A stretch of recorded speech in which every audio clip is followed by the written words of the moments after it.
Hello all of you. This will be the session for loops. So what is a loop? When we want to execute some lines of code many times in the program, like it be 10 times, 20 times, 100 times, then we make use of loops. So there are two types of loop. One is for loop and another is while loop. First of all, we'll discuss about for loop, then we'll go for while loop. So you can see this is a variable sen and I have initialized with a sentence I am a programmer. So next line you can see this is the syntax for loop. For is used when we want to make use of for loop. I is the iterating variable, in is the membership operator and sen is the variable used here.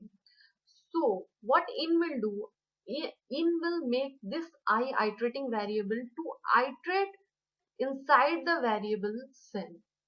Okay, so whatever variable mentioned specified over here, in will make I to iterate inside that variable. So here the specified variable is sen, so I will iterate inside the sen variable.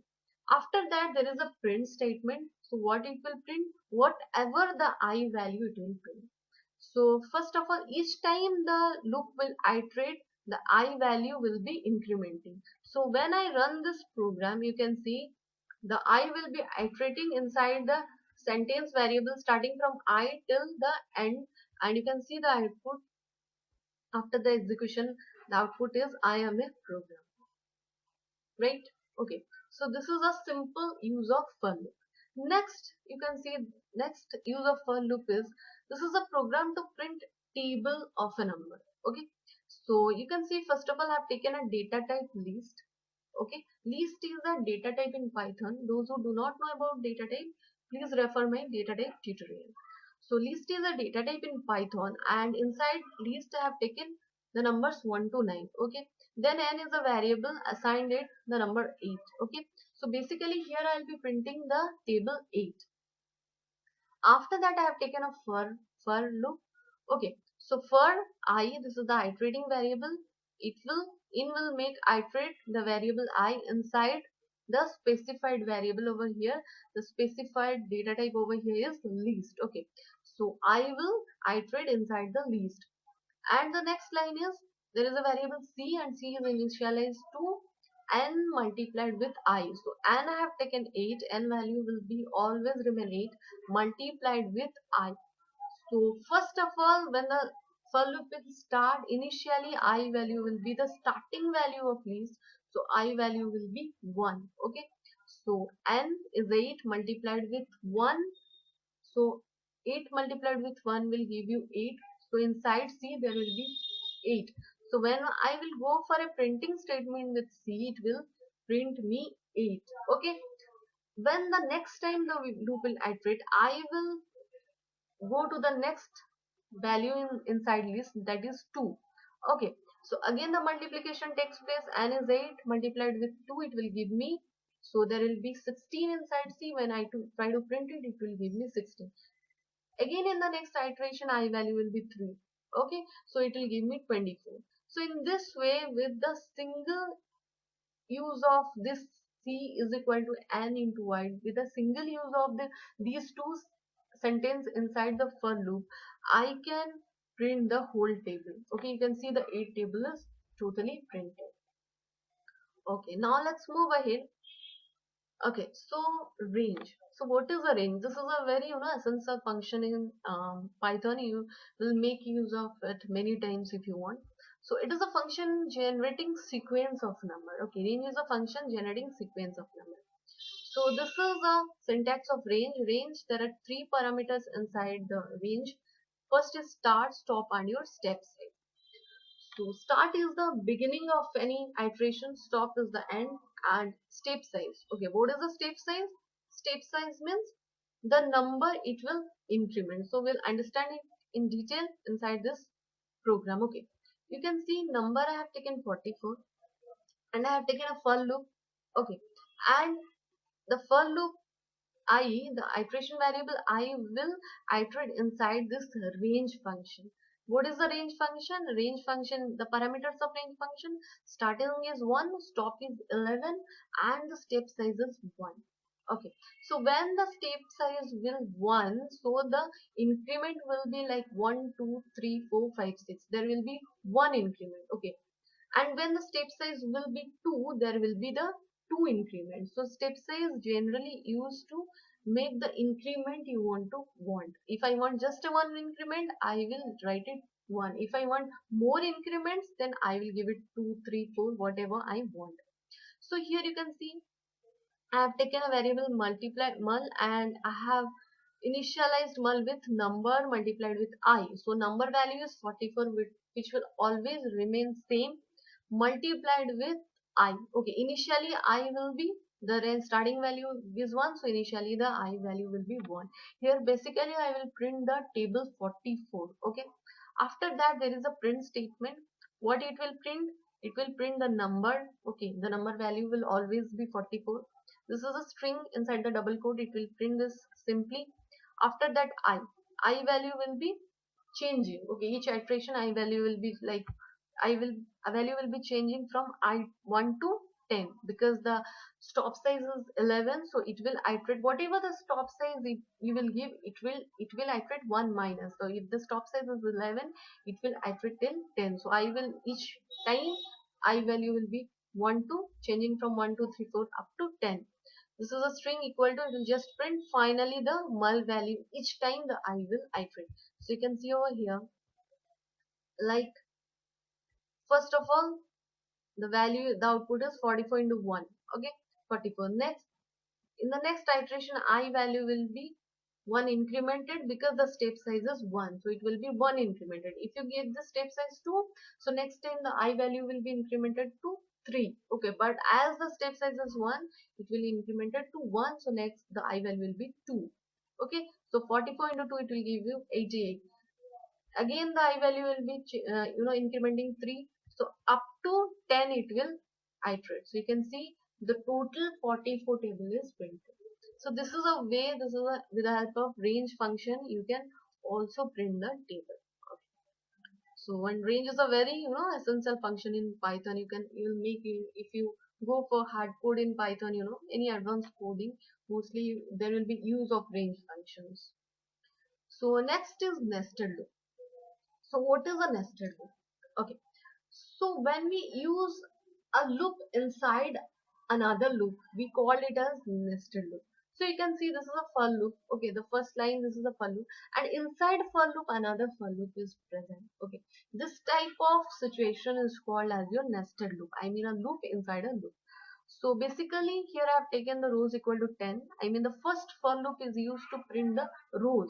Okay, the number of rows is 10, and this is a start is 1, rows plus 1 means the 11, so it will print till the stop size is 11 means it will print till 10 because rows value is 10, this is rows value, so 10 plus 1 is 11, stop size is 10 means it will print till 10 and the step size is 1.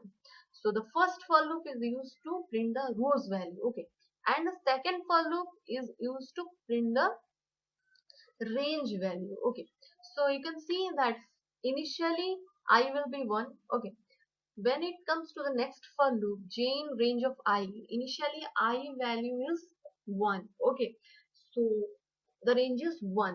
I told you that the range function print the sequence of number.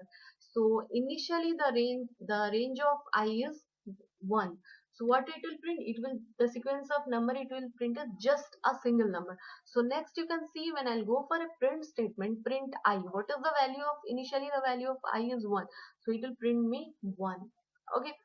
After that, after that it will go out of the second for loop and it will iterate for the next I iteration in the for the first for loop, and I will be incremented to 2. Okay, and again it will come inside the second for loop for j in range of, now I value is 2, so j in range of 2, so it will print the sequence of number 2.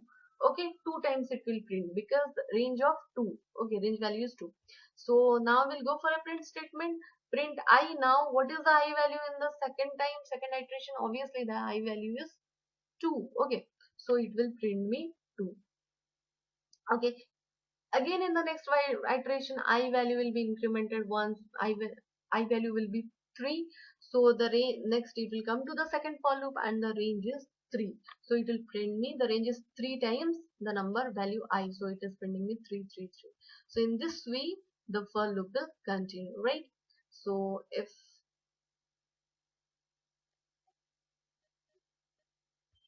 so next is, this is all about your for loop. Next move ahead for your while loop. Okay, so what is a while loop? So you can see while loop is very easy. If I say here I've taken I is equals to 1 and I've taken a while loop. Okay, this is the syntax for while loop. While you have to take inside whatever, while inside the bracket you have to take the condition, whatever condition you want. So this is while and the condition. You can say while and after that you have to write your condition, whatever condition you want to give. Okay. So when I have taken the while loop and inside that the condition is I less than equal to 10. Okay. So it will iterate till I less than equal to 10. So print I am just giving a printing statement. After that I am incrementing I to I is equal to y plus 1. So it will just print me the number 1 to 10. Okay. So initially I value will be 1. So it will print me 1. After that I will be I plus 1. I mean 1 plus 1. I will be incremented to 2. So next the loop, the condition will be checked. 2 will be less than 10. So it will print me 10. Sorry. 2 will be less than equal to 10. So it will print me I value is 2. Okay. Again I value will be incremented with this line to 3. So again it will print me 3. And in this way it will reach up to 10. So 10 is less than equal to 10. It will print me 10. Okay. After that I value will be incremented to 11. So when I value will be 11, the condition will be checked that 11 is less than equal to 10. No, the condition is false. So the iteration stops over here. Okay. So this type of for loop, while loop will be printing your, the number from 1 to 10. After that, this is an example of infinite while loop. So what is the infinite while loop? So if the condition in the while loop never become false, I mean in the initial you can see the condition is false. When the I value is 11, this condition is false because 11 is not less than 10, right? But here the condition will never be false. If this kind of scenario will come, this is called as your infinite for loop.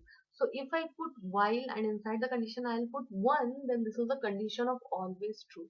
Okay, 0 is the condition of always false and 1 is the condition of always true. And I'm printing what inside the while loop? I am a infinite loop. So it will just go on printing I am an infinite loop, I am an infinite loop until you terminate the kernel. Okay, until you terminate the kernel, it will be printing in this way. So this is an example of infinite loop. Next is your break keyword. So what is the use of break keyword?